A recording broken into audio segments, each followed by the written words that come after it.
Hey guys, what's up? Welcome back to the channel. It's Cynicalex, and today I want to do a little bit of a build up and gameplay for Dr. Octopus. Unlike Red Skull and Crossbones that I already did videos for, he cannot go past level 60, so we don't have the potential unlocked. We're gonna have to wait through that with World Boss once the update is live in whatever, like 10 days or however long it's gonna be. But in the meantime, I can highlight his build right now. I can highlight what he's actually really good at, which is Shadowland. He can actually do quite well in Shadowland, which might surprise some of you. I want to show you some of that. It's pretty hilarious build with the egg going on here. And he's actually one of the few characters that I much prefer playing normally or like classically as opposed to the uniform. The uniform does change a lot about him. It turns him into a hero. It gives him webbing. But I really dislike the playstyle of this uniform, and I really dislike the targeting of this uniform. So hopefully the devs will have learned, hopefully it's the same devs, that they will have learned something from the last time they reworked Dr. Octopus. Dr. Octopus is interesting because he was actually reworked after he got this uniform. I think maybe a year or so after he got this uniform, his base kit was reworked. So the uniform was untouched, but they reworked his base skills, and they actually made him a lot better. And I was surprised at how much better he was, almost to the point where, you know, like I said, some people prefer him without the uniform versus with the uniform, and that's very rarely the case.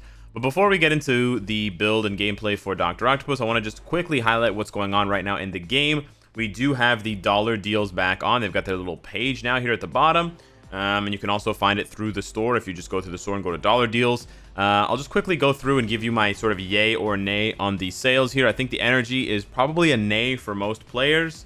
I think the biometrics are a nay. I think the Phoenix Feathers and the Emcron Crystals and the Black Antimatter and the Chaos Nornstones are all a nay, which is no. I think the gold is also a nay. There's something like in the corner of my eye. I think the boost points are definitely a yay. 200 boost points for $1 is not bad, and it can actually give you more than 1,000,000 gold if you use it carefully and wisely, or almost more than 1,000,000 gold. Anyways, it's good, and it can give you other rewards as well. 200 is pretty good. I think the X Gene Selector is probably a nay, but maybe for some players it's a yay if they're really just trying to finish off Kid Omega Tier 2 or 6-star Gear 20 or Nightcrawler or X23. I think one of those three are the only ones to be considered because the rest of them can be farmed, and actually Beast is going to be given for free. I think the type enhancement kits are a nay, and then I think the crystals and the clear tickets are the biggest yay. I'm going to be picking up the crystals myself. They do apply, all of these purchases do apply to your oh, actually no, only the crystal purchase, excuse me, only the crystal purchase applies to your VIP. So if you're VIP 0, you can actually become VIP 1 for the cheapest amount of money possible, $1 US. It's obviously going to be different in your native currency, but this is currently the cheapest way to get to VIP 1. Obviously it's not as good value overall as a Stark Stash, but a Stark Stash can be, you know, a few dollars more, which can end up being way more expensive if you are in a country where the currency conversion is really detrimental and kind of negative and sort of not in your favor. But then 500 clear tickets, man, I know a lot of players that are bleeding clear tickets and they just cannot keep up. They don't have time to play the game. They have to auto clear, and 500 clear tickets is really going to help out with that. That should last you, I mean, it should last you at least, I want to say like 10 days, even if you're running 50 clear, even if you're net negative 50 clear tickets per day, which is pretty hard to do because you get clear tickets from Alliance Battle, you get clear tickets from World Boss, you get clear tickets from the Alliance store. There's a lot of places to get clear tickets, but yeah, it'll last you at least 2 weeks almost, in the worst case scenario. So I think it's great. Those are the dollar deals. For those of you that haven't been playing for that long, who weren't aware, this little icon here with the Dimension Rift, it's bringing back a lot of feels for some of the older players. The OGs know what I'm talking about. RIP Dimension Rifts. Can we get a little quick here for them? Anyways, the double World Boss event battle. It's pretty easy. I mean, it's very easy actually, and this is a quick way to farm some gold, some clear tickets, I think, and some tier 2 materials. And then last but not least, we do have that mega deal, the super deal back in the store. Yeah, I didn't really make a dedicated video to this. I think it's decent for newer players who are desperate to catch up. It's a huge price tag, $70. I don't recommend it for players who don't have a lot of money, and I don't recommend it for players who have been playing for a few years because you can grind up crystals to get the mega rank up ticket. You can save up crystals to get the mega tier 2. It's really just the mega mythic uniform ticket, and there's not that many characters nowadays that you definitely want to max out instantaneously like this. This is in my opinion more for newer players who want to catch up and be competitive really quickly. So they want to like instantly max out their Namor. They want to instantly max out their Luna Snow. I think if you've been playing for longer than 6 to 12 months, you can probably skip this. But who am I to tell you what to do with your money? I'm just giving you my advice. Now on to, last but not least, we do have another 8-week check-in event. This one actually caught me by surprise. I didn't think they were going to do another one until the 5-year anniversary, but they started one now. So we're gonna be getting 1,200 crystals over 8 weeks. We're gonna be getting tier 3 materials. We're gonna be getting 6-star characters. We're gonna be getting gold. All these resources. It's really, really generous, and it kind of makes me wonder if the check-in rewards are so generous. Is that why the in-game rewards for actually playing the content are so RNG based and kind of quote-unquote garbage? I don't know. I don't want to say anything, but yeah, just kind of gave me a pause for a second. Anyways, moving on to Dr. Octopus. Now, Dr. Octopus is really cool. This is a stage 37 Rumble. I'm going to show you that he can solo this Rumble. It might take me a couple tries here, hopefully not. But he's got a 30% HP leadership. He's got a CTP of refinement. The rest of the build is not, insanely impressive. He's got like 4-star Uru, but it's really the way that you play him. And he really feels like you're playing as Dr. Octopus. So we're going to sort of bait them into the corner here. His 5th skill is nice, but it's a bit of a bad design because the guard hit... Oh, wow, the targeting was really bad there.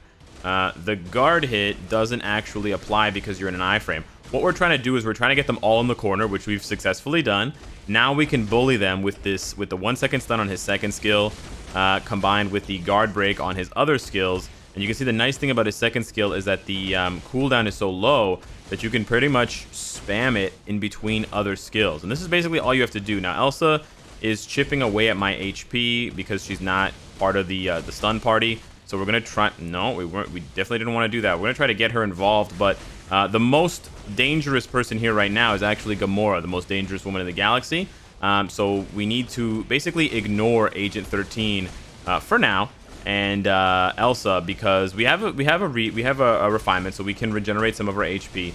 But more than that, oh wow, we died. All right, I didn't think that was gonna go that badly. Let's try this again. We need to get at least 2 of them in the corner together. If we can get all 3 of them, it works really well. But you can see there's like some really nice aspects to his kit. He's got the guard hit, and he's got this, very Dr. Octopus-esque attack where he's flinging the rocks at you. And then you can see his 4th skill. He's got the sort of like chase forward where he kind of stuns everyone and pushes them away. I think I'm dead here from the... God damn it. Dead from the bleed. So we got murked by the bleed there, which is pretty much the reason why this Gamora is so dangerous and why she's the most dangerous woman in the galaxy. But in a one-on-one battle, I gotta say, in a one-on-one battle, Dr. Octopus is great for Shadowland. This is definitely harder because it's a 1-on-3 by my math, but he can do it. You just need to be a bit lucky, and you need to try a few times to get the to get the placement down. And you have to watch Agent 20, Agent 13, because she does apply that immunity, and then she won't get stunned. But you can definitely lock down Gamora and Elsa pretty consistently.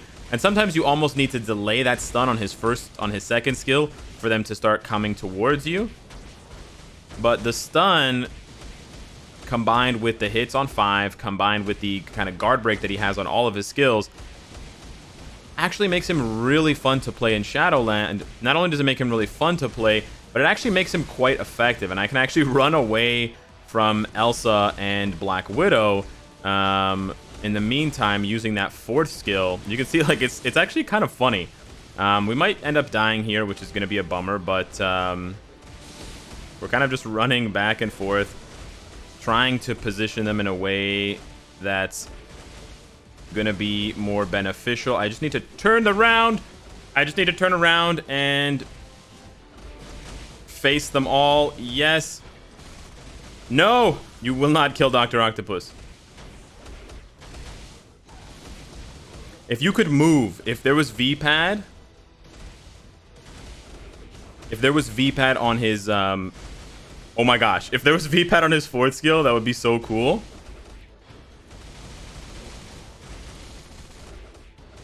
Agent 13 is actually killing me. No! No, please!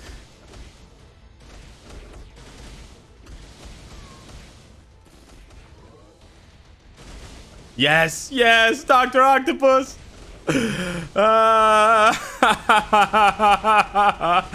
Yo, he's so sick. He's so bad and he needs a rework badly, but he's actually so fun to play because he's so Dr. Octopus. Do you know what I mean? Like it feels so much like Dr. Octopus when you're playing.